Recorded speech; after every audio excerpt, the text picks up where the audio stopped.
తమిళనాడులోని తిరుప్పూర్కు చెందిన garment company owner Annadurai కుమార్తె రీధన్య వివాహం ఏప్రిల్లో కవిన్ కుమార్తో జరిగింది. అయితే పెళ్లిలో 80 తులాల బంగారు ఆభరణాలు, 70 లక్షల విలువైన వాల్వో కారు కట్నం కింద ఇచ్చారు. 2.5 కోట్లు ఖర్చు చేసి వివాహం అంగరంగ వైభవంగా నిర్వహించారు. అనంతరం అత్తవారింటికి వెళ్లిన రీధన్యకు అంతలోనే వేధింపులు మొదలయ్యాయని చెప్పింది. వివాహం జరిగిన 10 రోజుల్లోనే ఆమెను వరకట్నం కోసం వేధించినట్లుగా తెలిసిందే. తన భర్త కవిన్ కుమార్ తనను శారీరకంగా, మామ, అత్తగారు తనను మానసికంగా హింసిస్తున్నారని ఆమె తన తండ్రికి చెప్పింది. తాను ఇకపై ఈ జీవితాన్ని గడపలేనని తెలిపింది.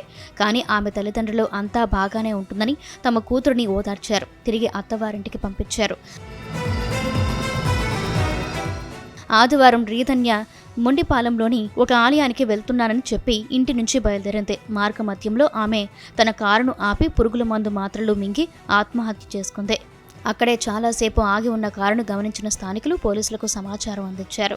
వెంటనే పోలీసులు అక్కడికి చేరుకుని పరిశీలించగా కారు లోపల రీధన్య చనిపోయి నోటి నుండి నురగతో కనిపించిందని పోలీసులు చెప్పారు.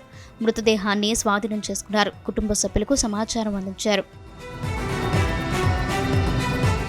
చనిపోయే ముందు రీధన్య తన తండ్రికి వాట్సాప్లో 7 ఆడియో మెసేజ్లు పంపింది.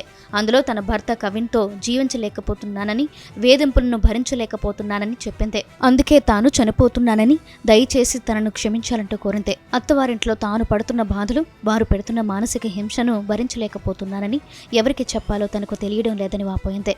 జీవితం ఇలాగే ఉంటుందని, తాను రాసి పడాలని అందరూ చెబుతున్నారని, తన బాధను అర్థం చేసుకోలేకపోతున్నారు అంటూ ఆమె తన తండ్రికి మెసేజ్ చేసింది.